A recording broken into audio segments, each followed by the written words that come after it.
오늘의 사건 반장입니다. 술에 취한 중년 남성이 카페에 들어와 행패를 부렸다는 제보가 들어왔습니다. 여분의 컵을 주지 않자 벌인 일이었는데 남성은 주문한 커피를 쏟고 쿠키를 바닥에 집어 던졌다는 주장입니다. 신발을 신은 채 의자에 발을 올린 여성에게 지적했다가 욕설을 들었다는 제보가 들어왔습니다. 여성은 도리어 자신이 협박당했다며 신고까지 했다는 주장입니다. 골목에 세워진 트럭과 오토바이를 들이받은 운전자가 도주하려다 경찰에 붙잡혔습니다. 운전자는 술을 마신 상태였고 이를 숨기기 위해 조수석에 옮겨 탔던 걸로 드러났습니다. 뾰로롱 안녕하십니까. 아유 예. 근데 진짜 이 감기 참 올겨울 참 오래 갑니다. 예. 자, 진실수적자 사건 반장 시작합니다. 오늘이 1년 중 가장 춥다는 대한입니다. 그런데 정작 오늘 서울 기온 영상 10도까지 올랐죠. 당분간 이 낮 기온이 평년 수준을 크게 웃돌면서 초봄처럼 포근할 거라고 하는데요. 이 날씨처럼 우리 주변도 그렇게 포근했으면 좋겠는데 당장 저부터 뉴스 보는 게 겁이 나는 요즘입니다. 어찌됐든 사건 반장은 사건 반장의 길을 쭉 묵묵히 걷겠습니다. 오늘 출연자 소개 올리죠. 백다희 아나운서, 박지훈 변호사, 박사인 한국연립사이버대 교수 양재열 변호사 나오셨습니다. 안녕하세요. 안녕하세요. 예, 오늘도 사연 소개는 백다희 아나운서. 네, 사반 가족 여러분 모두 감기 조심하세요 하신 김용재님. 중늙은이라 카톡 댓글 잘 못해요. 사반 제작진 항상 응원합니다 하신 이동신님. 경기도 하남 미사 별다방이에요. 저렇게 바로 올려놓고 하루 종일 노래 불러요. 어쩜 좋니 하신 황병준님. 육아휴직 끝나고 복귀한 워킹맘입니다. 올 신랑 이상훈 씨가 바통 터치했어요. 자기야 화이팅 하신 한아름님. 미국 플로리다 삽니다. 30년 전 강원도 국군 동해병원 동기들을 찾습니다. 부산의 유병찬, 서울의 김학렬 꼭 보고 싶네요 하신 김기영님. 전주 덕진공원 호수 안에서 천연기념물 제330호이자 멸종위기종인 수달이 찍혔습니다. 말로만 들었는데 직접 눈앞에서 보게 되니까 너무 신기해서 바로 촬영했어요 하신 최호림님, 구세연님 모두 사랑합니다. 재미는 물론 의리로 함께하는 아세이 사반 뉴스에잇 750. 자, 대한민국과 전 세계 동포 가족 여러분의 시선을 모아서 출발합니다.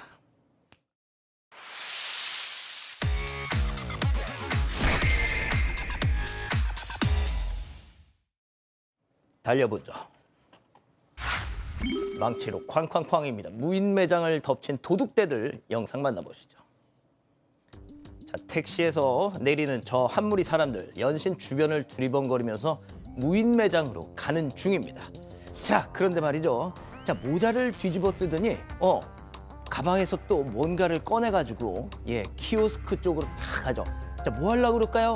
그렇습니다. 키오스크를 망치로 쾅쾅쾅쾅쾅 자물쇠 대박살이 났습니다. 자, 마침내 자물쇠 하나를 뜯더니 이번엔 다른 키오스크로 또 쾅쾅쾅 퍽퍽퍽 사정없이 내려치는데요. 자, 그런데 갑자기 망치질을 스톱! 단체로 얼른 막 도망가죠. 자, CCTV로 이걸 라이브를 보고 있던 사장님이 경고방송을 했던 겁니다. 자, 경찰이 출동했어요. 근방을 이리저리 살핀 끝에 저놈들 붙잡는데 성공했습니다. 자, 경고방송에 36개 주랭랑을 친 거 보니까 딱 봐도 어린 놈들이네. 어린 놈들입니다. 중학생이고요. 15세 정도 됩니다. 지난 12월 9일 날 대전에 있는 한 무인 매장인데요. 이 중학생들로 보인 아이들이 키오스크 자물쇠를 망치로 두들겨면서 절도를 좀 시도했던 상황인데 아마 CCTV나 이 카메라 같은 걸로 사장님이 보고 있었고요. 보고 있으면서 경고를 하니까 바로 도망을 갔습니다. 도망가는 과정에서 경찰을 피하다가 막 도로도 건너기도 하다가 결국은 순서대로 검거가 됐다고 하고요. 이제 15세 아이들이 이제 그런 걸 했는데 알고 보니까 망치하고 이런 것들을 미리 준비했던 것 같습니다. 범행이 좀 계획적인 것으로 보이고 왜 했냐고 하니까 돈이 좀 필요해서 당연히 돈 필요해서 했겠죠. 그런 얘기를 했다고 합니다. 이 15세이기도 하고요. 특수절도 미수나 특수절도 아니면 재물손괴 같은 범죄가 성립하고요. 불구속 송치된 상황입니다. 그렇군요. 다음 이어가죠. 노막 났어요. 이게 대체 무슨 일인지 장유유서의 질서가 붕괴되는 현장 만나보시죠. 몇 번이나 왔는데 여기가 아니라고요. 모르니까 그래, 모르니까. 네가 모르니까! 아니 돈이 많이 들었잖아. 지금 똑같은데 와갖고 한 바퀴를 또 돈 다음에 다시 여기 왔잖아요. 그래서 3,000원을 더 받겠다는 건데. 이건 무슨 얘기지? 아니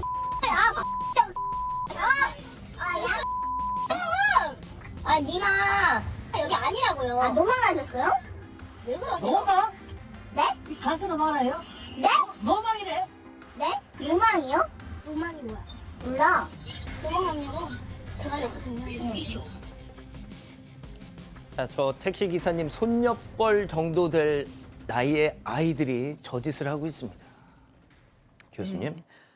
네, 이 영상 지금 촬영하고 또 본인의 SNS에 올렸어요, 이 아이들이. 그런데 너무너무 놀랍게도 이 아이들의 나이가 지금 만 13세입니다. 이걸 찍은 아이는 지금 여학생인 것 같은데 지금 일행이 있어요. 그래서 이렇게 뭐 노망났어요, 대가리 뭐 이런 표현을 쓰는 아이가 있고 이걸 찍어가지고 또 욕설과 함께 본인의 SNS에 올린 아이도 있고 아 정말 뭐 사춘기라고 보기에도 너무 어린 아이인데 어디 감히 아버지, 어머니, 아버지도 아니고 할아버지의 연세의 분한테 이렇게 얘기를 할 수 있는지 정말 얘네는 좀 혼나야 되지 않을까 하는 생각이 드네요. 그러니까 말이죠. 좋습니다. 다음 이어가죠. 30만 원짜리 케이크입니다. 자, 직장 동료에게 줄 주문 제작 케이크를 받아보고 깜짝 놀랐다는데요. 자, 백다희 아나운서 설명으로 만나보시죠. 네, 설탕 반죽으로 만든 사람 모형이 팔짱을 끼고 서 있는데요. 그런데 얼굴을 자세히 한번 볼까요? 얼룩덜룩 삐뚤게 그려진 눈썹, 또 눈은 대체 어딜 보는 건지 완전 삐뚤어져 있고 입술의 양옆은 완전히 움푹 들어가 있습니다. 그리고 옆에서도 보면요. 아랫입술이 완전히 쑥 들어가 있고 코와 볼에는 딱 봐도 좀 손톱에 눌린 듯한 자국이 막 나 있습니다. 자, 잠깐만. 이 제목이 30만 원짜리 케이크라고 돼 있었는데 그렇다면 지금 보시는 이 케이크가 30만 원이라는 얘기군요. 네, 맞습니다. 30만 원입니다. 제보자는 지난 9일에 직장 동료한테 선물을 하기 위해서 서울 마포구의 한 슈가 크래프트 케이크 매장에 주문을 했습니다. 이건 설탕 반죽으로 만든 사람이나 동물, 조형물을 올려서 완성하는 케이크인데요. 좀 먹지 않고 영구 보관이 가능한 장식용으로 주문했다고 합니다. 비용은 30만 원으로 선지불 했다고 하는데요. 8일 뒤인 17일 오후 3시에 수령을 하기로 했다고 합니다. 그런데 당일 오후 12시가 조금 넘은 시각에요. 사장한테 연락이 왔습니다. 이 수령 시간을 바꾸자는 연락이 와서 미뤘는데 이후에 또 수령 시간을 바꾸자는 연락이 왔었다고 해요. 하지만 그때 제보자는 이미 매장으로 가고 있었고 매장에 도착을 했다고 합니다. 제보자에 따르면 사장이 그때에도 좀 5시에 완성이 될 것 같다. 죄송하다면서 다른 카페에서 기다리면 안 되겠냐고 얘기를 했대요. 어쩔 수 없이 제보자가 매장을 떠났다가 5시에 맞춰서 다시 매장으로 왔는데 사장은 또 5분만 기다려달라고 이야기했다고 합니다. 결국 5시 반쯤이 돼서야 케이크를 받아볼 수 있었대요. 그런데 포장하기 전에 이 확인한 케이크 속 직장 동료의 모습이요. 생각했던 거랑 너무나도 달랐던 겁니다. 보신 것처럼 눈썹은 얼룩덜룩하고요. 눈에도 까만 색소가 번져 있었고 또 얼굴에는 손톱 자국이 선명하고 여러모로 좀 전시돼 있던 케이크의 모습과는 많이 달랐다고 합니다. 자, 양 변호사님 보기에 따라서는 뭐 그만한 값어치가 있다 없다 의견이 갈릴 것 같은데 일단 제보자분은 불만이 한가득이셨던 모양입니다. 네, 그렇습니다. 제보자분은 일단 이게 지금 전시되는 거랑 품질 차이가 너무 납니다라고 얘기를 했더니 사장님이 아니 그게 사람이 만든 건데 어떻게 똑같을 수가 있냐라고 하더라는 거예요. 그래서 제보자분 주장입니다만 그게 아니라 다른 것들하고 눈 같은 걸 보면 너무 수준이 떨어진다라고 그렇게 얘기를 했다라는 거예요. 그런데 사장님께서 제가 보기엔 똑같은데요. 이런 대답을 하더라는 겁니다. 아니 이게 다른 걸 다르다고 하는데 왜 똑같다고 하시냐면서 실랑이를 벌이다가 그러면 사장님이 그럼 돈을 더 달라고 하더라는 겁니다. 30만 원인데. 그래서 뭐 같은 얘기만 계속해서 되돌이표를 하다가 결국 작업실 안에 들어가서 다른 케이크를 만들기 시작했다라는 거예요. 제보자분은 뭐 말도 못하고 케이크값 30만 원 환불도 못 받고 수정도 못 받고 그리고 저거를 챙긴 채로 가게에서 나오긴 나오는데 시간도 오래 걸렸지 않습니까? 생일 파티 파주에서 또 간 거니까 거기에 올렸고 저걸 또 직장 동료에게 선물도 못 할 것 같아서 그냥 혼자 들고 계신다라는 겁니다. 그래서 다른 피해자분들이 발생하지 않기를 바라는 마음에서 이걸 제보를 하셨다고 합니다. 자, 뭐 우리 가족 여러분들 각자 판단해 보셨으면 좋겠네요. 자, 다음 이어가죠. 힐끔 보다가 덥석입니다. 자, 제보 영상 이번에는 양지열 변호사님 설명으로 만나보시죠. 자, 택배 기사분입니다. 물건 실은 수레를 싣고 저쪽으로 사라지는데요. 그때 웬 남성이 나타나서는 택배 기사 쪽을 쭉 살핍니다. 지금 보이시죠? 뒤에서 저기로 갔나라고 살펴보다가 누가 오고 갈 때마다 이쪽 저쪽 눈치를 보다가 또 아래쪽을 살폈다. 주변을 뒷집을 주고 계속 맴 돌다가 맴 돌다가 자 보세요. 갑자기 자 허리를 어디로 사라졌을까요? 허리를 갑자기 허리를 숙입니다. 푹 숙이더니 다시 일어나서 다시 어디로 가는데요. 자, 이 남성 대체 어딜 갔나 했더니 아파트 현관에 등장을 했습니다. 그런데 아까 손이 비어 있었습니다. 근데 떡하니 택배가 있죠. 득템한 겁니다. 아, 박 변호사님 예. 그림이 딱 그려집니다. 그렇죠. 가장 큰 걸 가져온 것 같아요. 작은 게 좋을 게 더 가능성도 높은데 어쨌든 택배 기사가 이 제보자인데요. 지난 18일 오전에 아파트에서 택배를 지금 하면서 분류 작업을 하는 과정에서 거의 다 이제 택배 배달을 다 했는데 하나가 모자라는 걸 확인합니다. 없으면 앞만 찾아도 없어서 이상하다. 그래서 보니까 지금 CCTV를 좀 확인했고요. 확인해 보니까 관리사무소에서 이 사람이 좀 이상하다. 택배 몰래 가져가는 모습이고 마스크 착용하고 모자 착용하고 있는데 이 사람이 좀 용의 수상하다라는 얘기를 들었고요.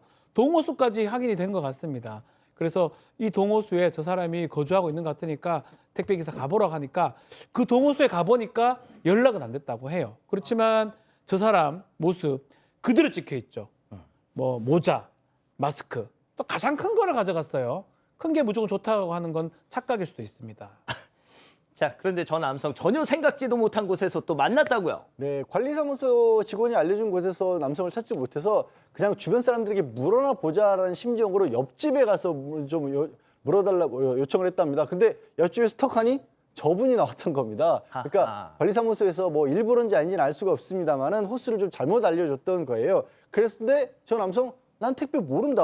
계속 잡아떼는 바람에 결국 경찰에 신고를 했는데 이 남성이 처음에는 나 안 가져갔다 하다가 가져갔는데 돌려줬다라고 말을 바꾸더랍니다. 에이. 돌려줬다 그러는데 또 이 원래 택배 주인은 못 받았다라고 하고요. 에이. 그렇게 실랑이를 벌이고 있는데 저 남성이 부인이 나와서 알코올성 치매다 남편이 자꾸 그 술 마시고 자꾸 물건을 훔쳐온다 이렇게 하하, 또 부인이 참 하소연을 하더라는 겁니다. 아무튼 문제는요. 또 그 집 안에도 그게 없었대요. 물건이. 그래서 결국 그 택배값 2만 원을 제보자분 택배 기사분이 물어주셨답니다. 아이고. 다른 기사분들 피해 받지 않길 바라는 마음에서 제보하셨습니다. 알겠습니다. 자, 마지막 사연으로 가보죠.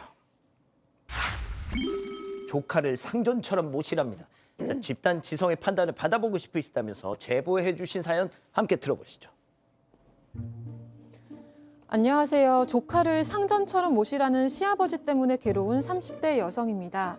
남편과는 연애부터 결혼까지 10년째 아이 없이 단둘이 알콩달콩 잘 지내오고 있습니다.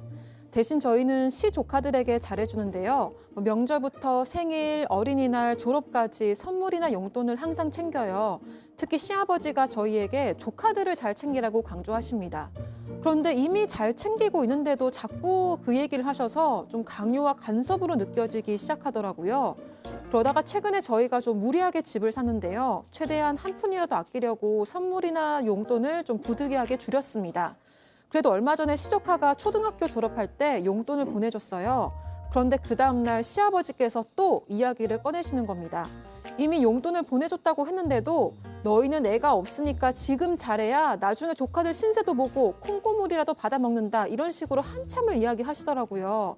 게다가 너는 내가 이렇게 말해야 알아먹어 이렇게 무시하는 투로 말씀하셨습니다. 시부모님은 연애할 때부터 저한테 아이 낳지 말고 둘이 여행 다니면서 편하게 살아라고 하셨거든요. 그런데 이제 와서는 아이가 없으니까 조카들한테 잘해서 덕보고 살라고 하시니까 너무 속상했습니다. 이런 시아버지가 이해되시나요? 자, 기다리고 기다리셨던 부처 핸즈업 타임 8천여 분의 우리 가족 여러분들 함께하고 계신데요. 채팅창에 OX로 함께 참여해 보시죠. 먼저 시아버지 박지훈 변호사님입니다. 아이고 아가야 이 타예야 너 지금 이 시애비한테 셔터마우스 하라고 한 거야? 그게 시애비한테 할 소리냐? 어이? 네가 너희들이 손이 없으니까 형님네 애들을 자식 마냥 잘 대주라 이렇게 한 것뿐인데 이게 지금 내 며느리한테 내 고박받을 일이야? 네가 그런 식으로 하있게네 애들이 작은 엄마 얘기를 우습게 하는 거야. 동그라미. 박 변호사님 아유, 동그라미. 예. 예. 죄송합니다. 예. 깜짝 놀랐어요. 죄송합니다. 예. 자, 다음은 사연자 며느리 백다희 아나운서. 아니 아버님, 제가 시조카들한테 못하면 뭘 얼마나 못했다고 작은 엄마를 우습게 한다느니 그런 말씀을 하시는 거예요? 그리고 솔직히 말씀하세요. 지금 저희 아기 없다고 돌려가게 하시는 거죠? 그쵸? 아이 없어도 저희 잘 살고 있고요. 조카들 덕볼 생각은 1도 없으니까 걱정 마세요, 아버님. 돈터치. X. 양 변호사님. 글쎄요, 진짜 사건 반장 사연들을 보면요. 세상이 어떻게 변하거나 말거나 본인 생각만 하시는 분들이 많이 계신 것 같습니다. 자식 덕도 요즘 안 본다고 못 본다고 하는 와중에 무슨 조카 덕을 보라고 하시는 건지 모르겠어요. 그냥 저 작은 며느리죠. 작은 며느리가 조카한테 잘하면 너무 고맙고 그냥 안 해도 될 일 하는 거거든요, 사실은. 맞습니다. 그냥 감사할 줄 아셔야 합니다. 진짜 양 변호사님 말씀하셨지만 교수님 가웬일 하는 거예요. 네, 그러니까요.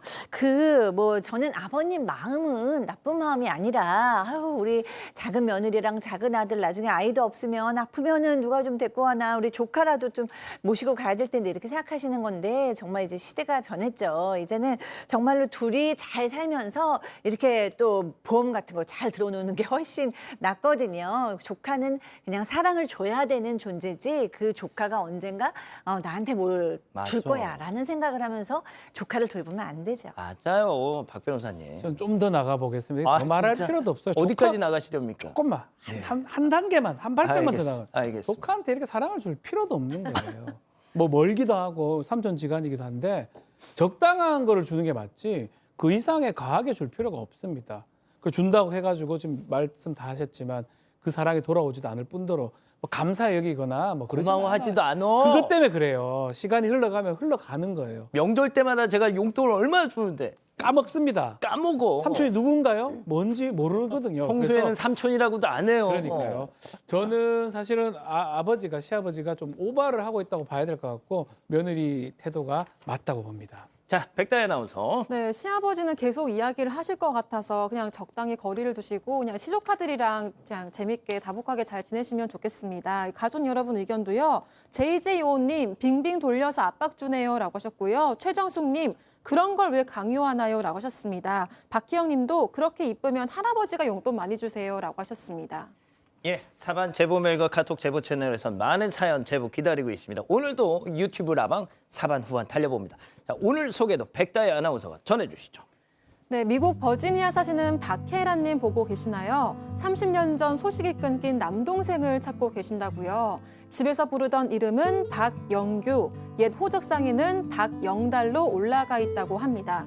그리고 사진을 하나 보내주셨는데요. 30년 전에 당시 어린 아드님과 지금 찾고 있는 남동생 박영달님이 함께 찍은 사진이라고 해요. 사진 속 남동생 박영규님을 누님 박희란님이 미국에서 간절하게 찾고 계십니다.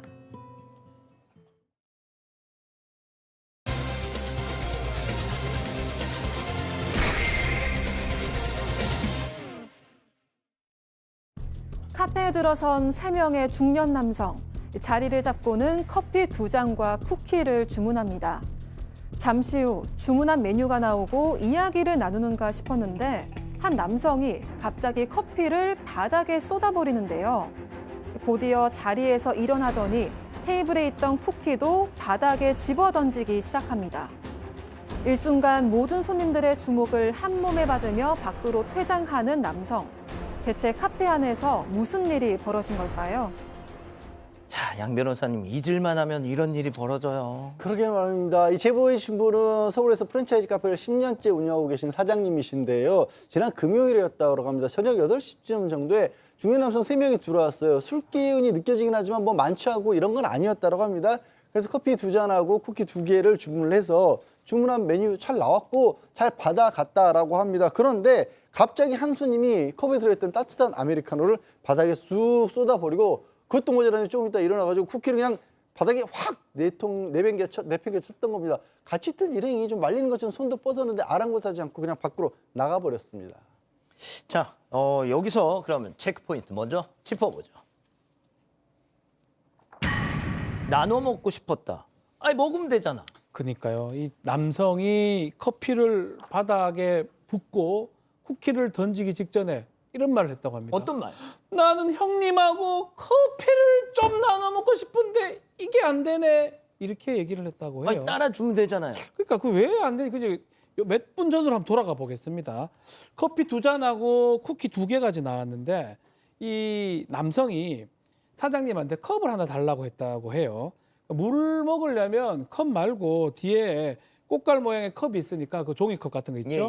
그거 알려줬는데 하는 말이 그거 말고 음료 나눠 마실 좀 큰 컵을 달라고 요청을 했습니다. 근데 요즘 보면 1인 1음료 주문의 원칙 하는 그런 카페들이 되게 많습니다. 예. 그래서 원칙을 얘기해줘. 1인 1음료이기 때문에 컵을 더 만약에 주문하려면 하나 음식을 아니 음료를 더 주문해야 된다 말을 했는데 그때서야 이제 갸우뚱거리고 돌아갔고 사실은 그 후에 일행 중에 한 명이 와서 컵을 다시 요청을 했는데 카페 안에 부착물을 보여줬어요. 경고문, 안내문 보여주면서 1인 1음료 원칙이다라고 하면서 설명을 했는데 그 후에 이제 일이 발생합니다. 결국은 장사 뭐 이런 거 처음 보네라고 하면서 컵 버리고 아메리카노 버리고 쿠키를 던졌다고 합니다. 박 교수님, 저렇게 붙어 있으면 네. 좀 그런가 보다 해야죠. 그러니까요. 그러니까 맨 처음부터 이렇게 한 것도 아니래요. 사장님께서 맨 처음에는 그냥 손님들이 해달라는 대로 다 해줬는데 이제 그렇게 하다 보니까 막 여러 명이 같이 왔는데 음료는 한 잔만 시키고 그런데다가 막 몇 시간씩 앉아 있고 이런 경우가 막 왕왕 있었던 거예요. 그러니까 뭐 다른 손님 못 받고 이런 피해가 너무 많아서 이제부터 1인 음료 주문을 원칙으로 하고 나눠 먹을 컵도 따로 제공하지 않습니다라는 안내문을 제작해서 매장에 붙여놓았대요.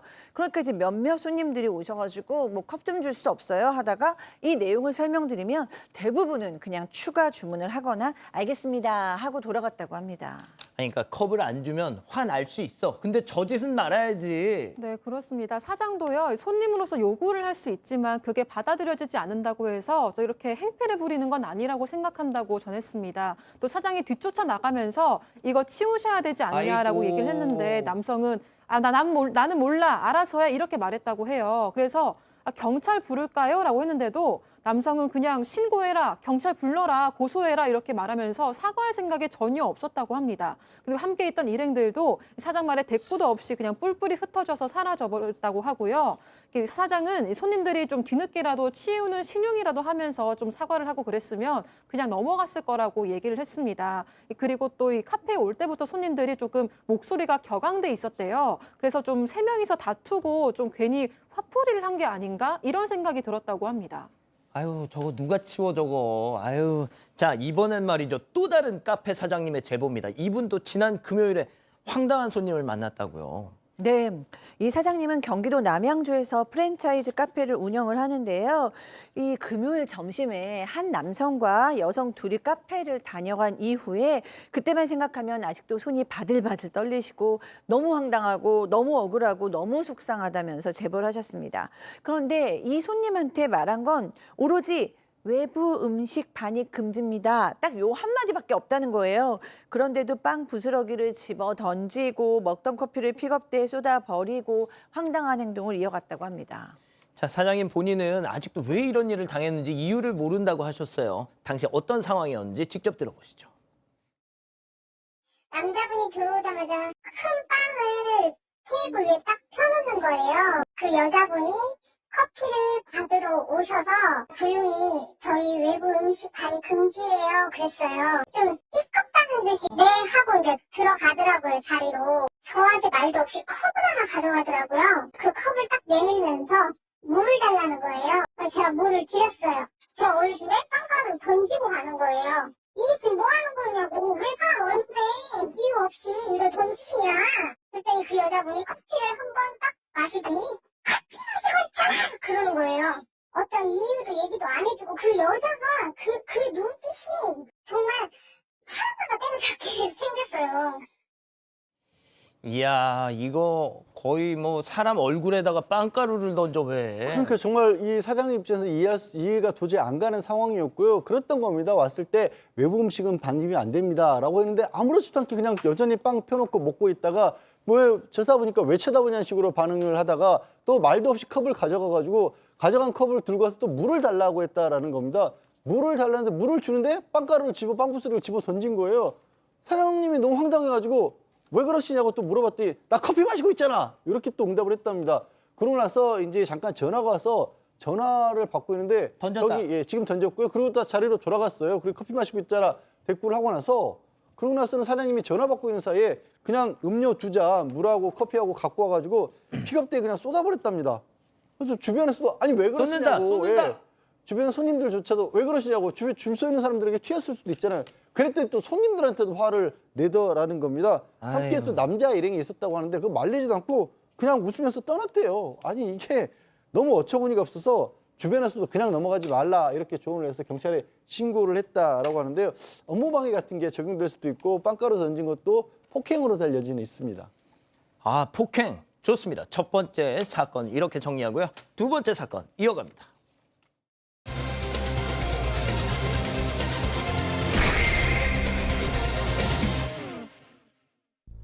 신발을 신은 채 의자에 발을 올린 여성에게 지적했다가 욕설을 들었다는 제보가 들어왔습니다. 여성은 도리어 자신이 협박당했다며 신고까지 했다는 주장입니다. 어떻게 된 일인지 알아봅니다. 제보죠.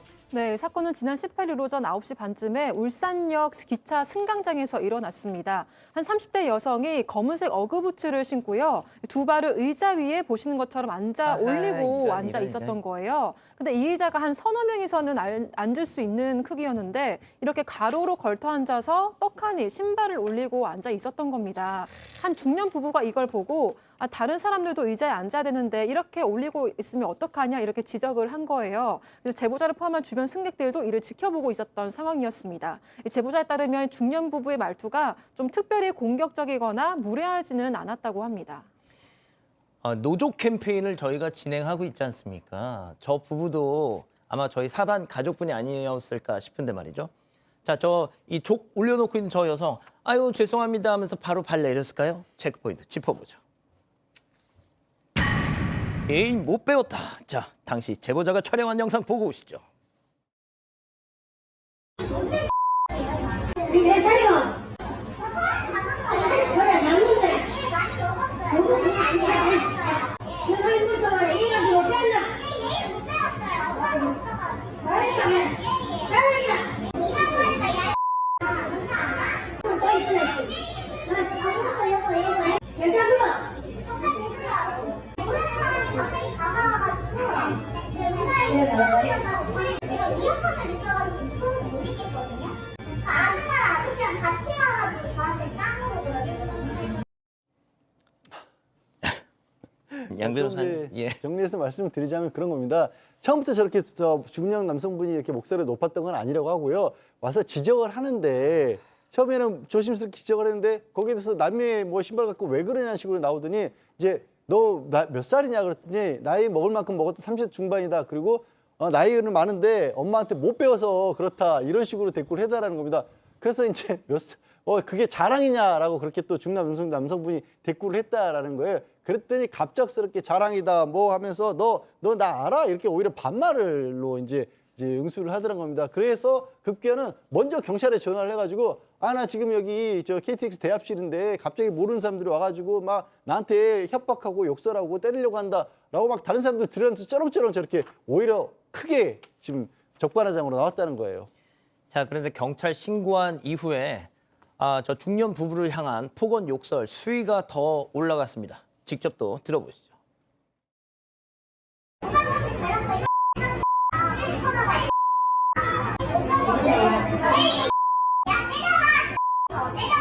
괜찮아, 내가 약간 기다려.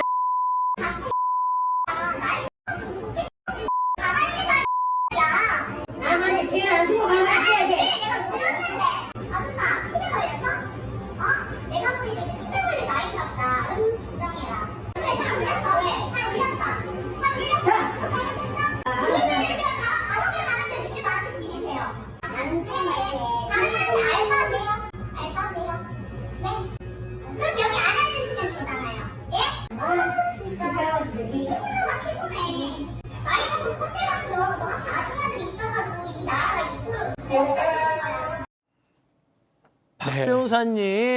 자, 뭐 이 30대입니다. 30대고 경찰 신고 이후에도 똑같이 저렇게 다리를 올린 다음에 욕설이 반복이 됩니다. 어떤 욕설이냐면 뭐 뭘 쳐다봐 XX야 뭐 등등 얘기도 하고 좀 뭐 치매 이런 얘기도 해요. 뭐 치매 걸렸냐 아줌마 나이 먹었으면 좀 곱게 먹어라 이런 얘기도 있었고 이 자기한테 왜 자꾸 이렇게 얘기를 하느냐 왜 시비 거느냐 그냥 가라 등의 얘기를 했다고 합니다.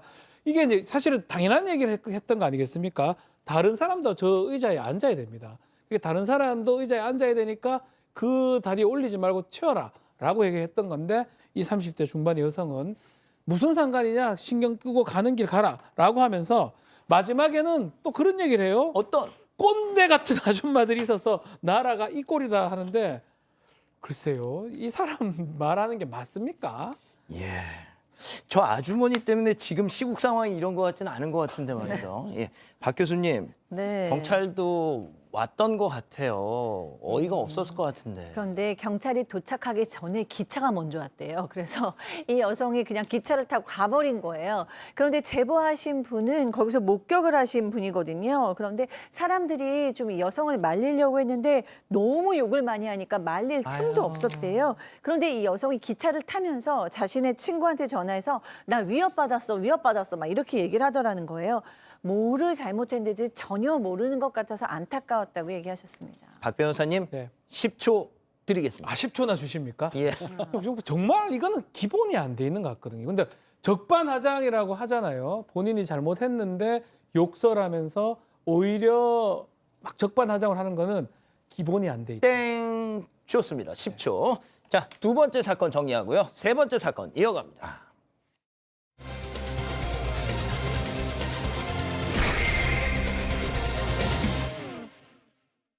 골목에 세워진 트럭과 오토바이를 들이받은 운전자가 도주하려다 경찰에 붙잡혔습니다.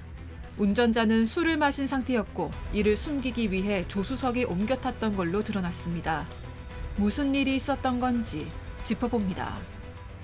자, 지난 연말에 벌어진 일이죠. 네, 맞습니다. 사건은 지난달 29일 새벽 2시쯤에 경찰에 긴급 신고가 접수되면서 시작이 됐습니다. 신고 내용은요. 음주가 의심되는 차량이 골목을 누비면서 집 앞에 주차된 차량을 들이받고도 아무 조치 없이 그냥 가버렸다는 건데요. 그날 CCTV의 영상을 보면서 설명을 드리겠습니다. 예, 보여주시죠. 네, 검은색 승용차가 골목에 들어섭니다. 그런데 옆에 이렇게 공간이 많은데도요, 아슬아슬하게 한쪽으로만 붙여서 가는가 싶다가 결국 주차된 차를 쿵 들이받습니다. 그런데 이 차 그냥 출발해 버리고 마는데요. 그냥 가네. 심지어 사고 충격에 이렇게 본인 차의 범퍼가 떨어져 나가는데도 이런. 개의치 않고 갔습니다. 네, 그리고 이번에는 주차된 오토바이까지 안 이렇게 돼. 쓰러뜨려 버립니다. 근데 이후에도 역시나 아무 조치 없이 현장을 벗어났습니다. 자, 당시 현장에 출동했던 경찰 바로 잡았습니다. 얘기 들어보시죠.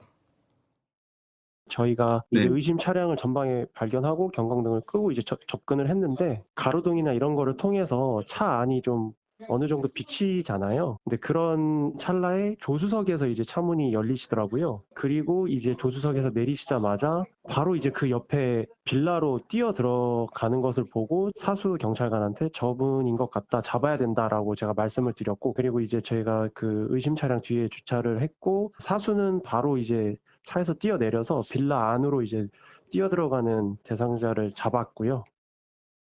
조수석에서 사람이 내렸어요? 네, 그렇습니다. 일단은 경찰이 최대한 빠르게 출동을 했어요. 그래서 보니까 저 골목 안에 비상등을 켜놓고 이제 차량이 있었습니다. 그런데 이제 저 차량 같다 해서 경광등도 끄고 천천히 이제 접근을 했습니다. 그런데 갑자기 조수석에서 문이 열리면서 한 여성이 갑자기 옆 건물로 후다닥 뛰어 들어가는 거예요. 그런데 이 경찰이 직감적으로 저 사람인 것 같다, 빨리 잡아야 된다라는 생각이 들어서 그 건물로 따라 들어갔고 건물 안에서 이 여성을 잡을 수가 있었대요. 그런데 나와서 보니까 운전석에는 아무도 없고 차 안에도 아무도 없었습니다. 아니, 분명 차가 움직였고 사고까지는 안 마다에 운전자는 온데간데 없다? 자, 경찰은 당연히 조수석에서 도망쳤던 그 여성을 의심할 수밖에 없었겠죠. 자, 순순히 인정했을까요? 체크포인트 짚어보죠. 운전 안 했는데요. 당연히 이렇게 나올 줄 알았습니다. 경찰 얘기 들어보시죠. 어떻게 조수석에서 내리게 됐는지, 왜 차가 지금 여기에 주차가 되었는지, 그리고 동승자는 없었는지, 운전자는 누구였는지 뭐 이렇게 추궁을 하기 시작했죠. 일단은 음주운전을 안 했다고 먼저 얘기를 하셨고 대리운전을 불렀다고 그러시더라고요. 그래서 제가 그러면 대리운전으로 여기 도착했다라는 기록을 보여달라라고 했더니 그 자리에서 대리운전을 부르시더라고요. 그래서 이제 그 도로상을 비추고 있는 CCTV 관제팀에 연락을 해서 조수석에서 여성이 내리는 거에 대해서 운전석에 운전자가 있었는지 그리고 조수석에서 내린 여성이 운전을 했는지에 대해서 다시 한번 확인을 부탁을 드렸고요. 본인이 내린 다음에 조수석으로 들어갔다라는 걸 최종적으로 확인을 하고 사건을 처리하게 됐죠. 자, 저 영상 보세요, 양 변호사님. 예. 자기 차 운전석에서 내려서 앞쪽으로 이렇게 돌아가. 그럼 자기 블랙박스에도 다 찍히잖아. 그러게나 말입니다. 사실 바보잖아. 네, 경찰은 이제 처음부터 저 여성이 운전을 했을 거라고 짐작은 했겠죠. 아이, 그럼요. 하지만 그럼에도 불구하고 정중하게 차가 왜 여기 주차가 됐었죠? 지금 왜 저 여기다 차는 세우고 그럼 조수석에서 내리셨으면 혹시 운전은 누가 하셨을까요? 동수장은 없었어요. 이렇게 계속 물어보는데 저 여성이 뭘 물어봐도 대답이 저 음주운전 안 했는데 앞쪽으로 가, 왜? 네, 앞쪽으로 가잖아요. 음주운전 안 했는데요. 다 뭘 물어봐도 음주운전 안 했다고 하더니 급기야는 저 대리 불렀어요. 또 물어보지도 않는데 그렇게 얘기를 하더랍니다. 그래서 이 경찰이 그러면 대리 부르신 기록을 좀 보여달라고 했더니 거기서 갑자기 대리를 부르더라는 거예요. 완전히 만취 상태였던 모양입니다. 뭐 딱 봐도 그냥 그 자리만 모면하려고 하는 게 확실해 보였기 때문에 경찰에서 딱 보니까 또 앞에 CCTV가 있었다는 거예요. 저 보니까. 그래서 관제센터에 전화해가지고 여기 CCTV 좀 확인해 주십시오라고 하니까 지금 전에 보신 것처럼 운전석에서 내려서 앞쪽으로 돌아서 조수석으로 들어가는 여성의 모습이 고스란히 찍혀 있었던 겁니다. 박 변호사님, 네. 만약에 이제 CCTV 영상이 거기 그 카메라가 없어서 안 찍혔더라도 본인 블랙박스에 다 남아 뒤로 돌았어야지. 이게 뒤로 아이고, 하려면 그러면 안 꼼꼼함이 되죠. 꼼꼼함이 있으면 안 되지만 그만큼 만취했다는 거예요.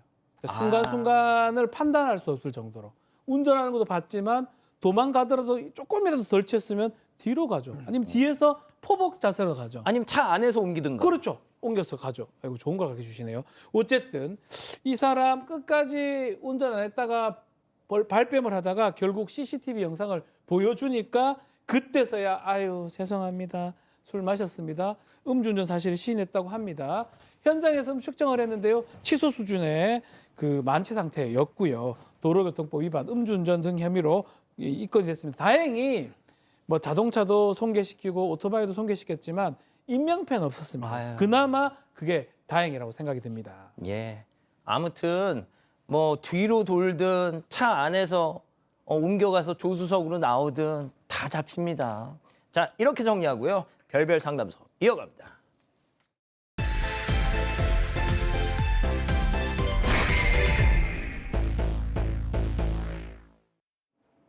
작년 설날 온 가족이 모인 자리에서 아들이 대기업에 취직했다는 기쁜 소식을 전했습니다. 모두가 축하하며 부모님도 어깨가 으쓱했는데요. 하지만 몇 달 뒤 아들은 방 안에서 하루 종일 컴퓨터 게임만 하고 있습니다. 대체 아들에게 무슨 일이 있었던 걸까요? 자, 실제 사연을 당사자 특정을 이유로 일부 각색했다는 점 먼저 말씀드리고요. 자, 벌써 설날 이제 연휴가 일주일 앞으로 다가왔는데 저희 별별 상담소 이번 주 내내 설 특집으로 준비를 했습니다. 자, 이번 설은 그 어느 때보다 길게 쉴 수 있는데 하지만 이 긴 연휴가 반갑지 않은 사람이 있었으니 글쎄요. 좀 마음이 짠합니다. 이번 사연의 주인공은 취준생 아들을 둔 50대 부모님인데 이 부모님이 아들을 굉장히 끔찍이 아꼈나 봐요. 어렸을 때부터 해달라는 걸 다 해주고 나이 들어서는 어학연수까지 보내줬다라고 하는데 글쎄 어학연수 갔다 와서 영어 토익 점수가 신발 사이즈 정도였다고 합니다. 그럼 300이 안 넘어갔다는 얘기인데 예. 참고로 토익 만점은 990점입니다. 충격적인 점수를 받은 거죠.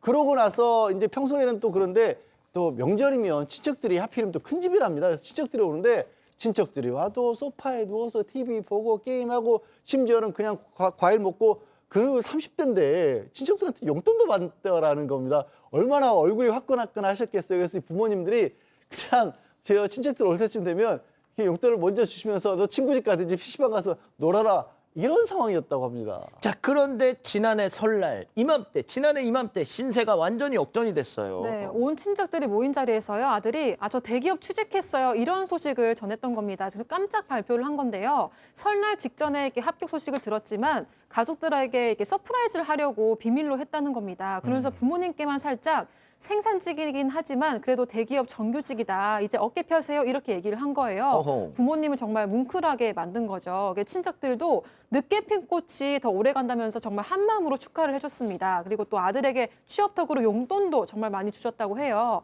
엄마도 감동을 받아서 정말 눈물까지 흘렸다고 하고 곧바로 마트에 가서 장을 봐가지고 갈비찜도 만들어줬다고 합니다. 그래서 정말 부모님이 그날만큼은 아들이 정말 너무나도 자랑스러웠다고 합니다. 자, 아들의 첫 출근을 앞두고 부모님의 지갑도 그냥 이렇게 막 계속 열렸어요. 네, 그렇습니다. 아들이 저 출근 때까지 유럽 여행 갔다 오고 싶어요라고 얘기하는 거예요. 아, 그래. 이제 앞으로 바빠질 테니까 유럽 여행 다녀와라. 그러면서 500만 원을 줬어요. 한 달 동안 6개국을 여행하다 돌아왔다고 합니다. 근데 돌아오자마자 여기 지금 회사에 일이 있어가지고 출근해야 되는 시간이 좀 늘어났습니다라고 얘기를 하는 거예요. 이참에 조금 더 쉬다 가야겠어요라고 얘기를 했고, 그래서 이제 매일마다 게임하고 배달 음식을 시켜 먹고 이렇게 시간을 보냈습니다. 맨날 이렇게 빈둥빈둥 하다가 몇 달이 지났고 드디어 첫 출근을 했습니다. 자, 지난해 설에 취업 확정이 됐으니까 지난해 추석. 네. 추석 이제 어깨 좀 펴야죠. 그렇죠. 친척들이 이제 오자마자 이 아들한테 달려간 것 같아요. 야야, 그 너 회사 전자제품 그거 좀 싸게 살 수 있다고 하던데 괜찮냐고 물어보니까 아들이 난감한 표정 지으면서 한도가 있는데 그거 다 써버렸다. 안 됩니다. 라고 지금 얘기를 했다고 하고요. 자, 잠시 후에 또 다른 친척이 부모님께 이제 아들 또 대기업 다니니까 좀 더 큰 집으로 이사를 가야지라고 얘기를 하니까 또 대기업도 대출 같은 게 잘 되거든요. 대출 같은 거 한번 알아보라고 권유를 딱 했을 때 그때 아들이 화를 냅니다. 왜요? 이거 신입이에요. 직원 할인 대출 이거 너무 많이 바라는 거 아닙니까? 그러고 폭발했다고 합니다. 너무 옆에서 막 네, 계속 얘기를 하니까. 덕을 보려고 하니까. 그렇죠. 자, 짜증 날만도 합니다, 양 변호사님. 그런데 이제 하지만 설에 확정이 됐는데 추석까지 이게 미뤄졌다는 게 조금 쎄하단 말이죠. 글쎄요, 국내 대기업에 그런 정도 밀어주면 뉴스에 나올 만한 사정인데, 글쎄 어머님이 정말 아들을 너무 아끼셨던 것 같아요. 세상에 신입사원인데 출퇴근하라고 차까지 내주셨다라는 겁니다. 그 아들이 그 차를 가지고 출근을 했다가 저녁에 또 퇴근을 해서 퇴근하고 와가지고는 과장이었고 부장이었고 직장 상사들 뒷담화도 하고요. 관심이 가는 여직원들, 그 직원들 얘기도 했다라는 겁니다. 그러니까 부모님 입장에서는 의심할 여지가 없었는데 어느 날 이 엄마에게 동서가 전화를 해서 빙빙빙 뭔가 말을 하려고 막 돌리다가 갑자기 걔 그 조카 취업 안 한 것 같아요라고 하더라는 겁니다. 뜬금없이. 그래서 놀래가지고 무슨 소리냐. 예. 취업했다. 그러니까 아니 우연히 아는 사람 딸이 그 같은 회사에 다니는데 같은 부서라는 걸 모르더라는 겁니다. 조카 이름을. 그 직원 명부 검색을 해도 안 뜬다라고 하더라는 거예요. 근데 이 엄마는 무슨 소리야, 우리 아들 오늘도 차 가지고 출근했어. 이랬다는 거죠, 처음에는. 차 가지고 어디로 갔어? 네, 이렇게 엄마도 궁금해서 이 아들이 다니던 회사에 직접 연락을 해봤습니다. 근데 이제 개인정보라고 해가지고 알려주지를 않았고요. 그래서 결국 엄마는 출근하는 아들의 뒤를 몰래 따라갔습니다. 그랬더니 도착한 곳이 바로 옆 동네 PC방이었는데요. 엄마는 설마 하는 마음으로 들어갔는데 라면을 서빙하던 아들과의 눈이 마주쳐 버린 겁니다. 이게 아들은 깜짝 놀라서 사실 대기업이 아니고 PC방에서 아르바이트 한다고 이실직고를 했습니다. 아들에 따르면 매년 명절 때마다 친척들한테 좀 무시당하는 게 너무 속상해서 순간적으로 대기업에 취직을 했다고 거짓말을 했던 거였습니다. 자, 대기업에 취직했다던 아들이 PC방에서 라면 서빙을 하다가 걸렸습니다. 이 아들 역할에 우리 박지훈 변호사, 또 뒤통수 맞은 엄마 역할에 박상희 교수, 그리고 PC방 사장 역할에 백다희 아나운서. 자, 별별 극장 레디 액션. 야, 박지훈! 내가 너 PC방 서빙하라고 유럽 여행을 보내주고 내 차까지 준 줄 알아? 좀 있으면 진짜로 또 나 대기업 체험할 수 있다 아이가. 그냥 좀 미리 땡겨줬다고 생각하면 안 되나? 넌 도대체 그 상사 뒷담화하고 그 썸 탄다는 여직원 그 얘기는 도대체 뭐야? 그거는 요 직장 상사가 누구겠노? 우리 저 PC방 저 사장 아이가. 그리고 또 내가 또 썸도 좀 여기 타고 있고. 나? 저기 박지훈 씨, 내일부터 출근 안 하셔도 되고요. 그리고 두 분 제발 좀 나가서 싸워주세요. 제가 한마디만 더 할게요. 제가 우리 아들이 대기업 취직했다고 적금도 깨고 네가 어떻게 나한테 이럴 수가 있어? 아 엄마 나하고 뭐 속이 편한 줄 알아. 내가 명절마다 얼마나 무시를 당했노. 엄마가 진짜 내 마음을 알긴 알아. 내가 지금 한번 들어가 보자 대기업. 좋습니다. 양 변호사님. 네? 세 분 연기 옆에서 어떻게 보셨어요? 기가 막히네요. 기가 막. 아, 저거 내 아들이었어 확 한 대 지워봤을 것 같은데. 참고로 양 변호사님은 아드님이 없습니다. 예. 자, 그럼 여기서 별별 상담에서 오늘의 궁금증 짚어보죠. 대기업 취직했다고 거짓말한 아들 PC방에서 라면 옮기다가 들켰는데 이거 친척들한테 얘기를 해야 되느냐. 이제 설이 당장 일주일 앞으로 다가왔습니다. 양 변호사님. 근데 저는요, 이 부모님이 죄송하지만 아들을 잘못 키우신 것 같아요. 너무 어렸을 때부터 많은 걸 다 해주고 아니 어느 아들이 취업했다고 적금을 깨서 유럽 여행을 가고 신입사원인데 회사 출퇴근하라고 자기 차를 내주시고 그리고 또 거기에 더해서 다른 사람들의 눈은 되게 의식을 많이 하시는 것 같아요. 저는 최악의 경우가 아들에게 주어진 것 같거든요. 지금이라도 사실 아들이 진짜 잘할 수 있는 일이 뭔지 좀 같이 허심탄회하게 얘기도 말씀도 나눠보시고요. 그리고 제발 주변 사람들 눈 그렇게 너무 의식하지 마시고 아들 30이 됐으면 이제 또 끊으세요. 그게 아들이 오히려 살 길입니다. 더 심하게 더 어긋나갈 수도 있고 더 부모에게 의존할 수 있어요. 귀한 자식일수록 험하게 키우라는 옛말이 있습니다. 자, 교수님. 근데 이제 이분의 지금 고민은 이걸 친척들한테 고백을 해야 되느냐 아니면 영원히 덮어야 되느냐 이거잖아요. 네. 근데 저도 사실 양 변호사님 말씀에 많이 동의를 해요. 그러니까 첫 번째 잘못은 아들이 했죠. 아들이 태평하고 지금 30이 넘어서 대기업을 지금도 들어가고 싶은데 지금 PC방에서 이렇게 시간을 쓰고 있으면 어떻게 들어가요? 불가능하죠. 그러니까 아들이 게으르고 너무 느긋하다는 데 있는데 사실 좀 근본적인 원인에 엄마 아빠가 있는 것 같아요. 어렸을 때도 너무 오냐오냐 하고 싶은 거 다 해줬고 그다음에 그러면서도 또 명절 때는 사실은 엄마 아빠가 얼마나 스트레스를 받고 있는지 를 아들이 안 거예요. 친척들이 오면 뭐 나가서 놀다 와, PC방 가서 와, 친구 만나고 와 이렇게 얘기 나를 창피해하는구나 라는 생각이 드니까 막 거짓말까지 하게 됐거든요. 어머니 아버지께서 이제는 너무 창피하지 마시고 그냥 솔직하게 얘기하시고 아들의 있는 그대로를 인정하고 그 안에서 다시 시작해야 된다라는 생각 듭니다. 그렇군요. 뭐 PC방 알바라도 그냥 그 직업에 귀천이 있는 것도 아니고 뭐가 어때? 하지만 거짓말이 문제잖아요. 그렇죠. 박 변호사님. 예. 하지만 저는 개인적으로 네. 영원히 묻어야 된다고 생각합니다. 저도 사실 대기업에서 들어갔는데 박지훈 부장하고 싸워가지고 나왔다 하면 되잖아. 그 사실은 저랑 생각이 비슷하거든요. 진짜. 요거를 만약에 친척들한테 다 알려지게 되면 자존감에 완전 그게 그래. 무너질 겁니다. 맞아. 마지막도 무너질 거예요. 그래서 그 거짓말 하는 게 사실은 바람직하진 않지만 소극적 거짓말이 있어요. 정말 확인하는 사람한테는 확인해 주면 돼요. 정말로 확인한 사람. 금방 소문나요. 증거를 갖고. 그러니까 가급적이면 말을 하지 않고 넘어가는 것도 방법 중에 하나다 이 생각도 듭니다. 자, 백다연 아나운서. 네, 아이솔님 이실직고보다는 그냥 그만뒀다고 하세요라고 하셨고요. 푸푸님도 친척들에게는 그만뒀다고 물어보면 말하세요라고 하셨습니다. 물어보면 말하시라. 자, 별별 상담소 이렇게 정리하고요. 잠시 뒤에 돌아오겠습니다. 당신에게 한컴 AI가 생긴다는 건? 보고서 작성부터 이미지 생성, 데이터 정리까지 제가 할게요. 한 번의 클릭으로 모든 업무를 혁신적으로. 지금 당신에게 가장 필요한 AI, 한컴 AI. 넘어지면 뭐 어때? 이런 말에 기대했다면 로봇 실격. 높은 문턱도 사뿐. 이래야 로봇이지. 로봇 is dreamy. 아파도 못 쉬지. 못 쉬니까 안 낫지. 어떡하지? 잠깐 타임. 테라플루 타임. 따뜻한 차처럼 흡수가 빨라 감기를 빠르게. 효과 빠른 감기약 테라플루. 오케이, 다들 점심 먹자.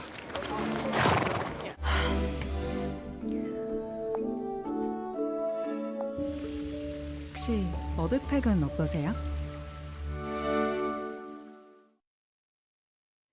예, 사랑하는 사건반장 가족 여러분, 본방 끝나고 유튜브 라방 사반 후반 달립니다. 따뜻한 밤 보내시고요. 저희는 내일도 사반 750 저녁 7시 50분에 다시 옵니다. 안녕히 계십시오.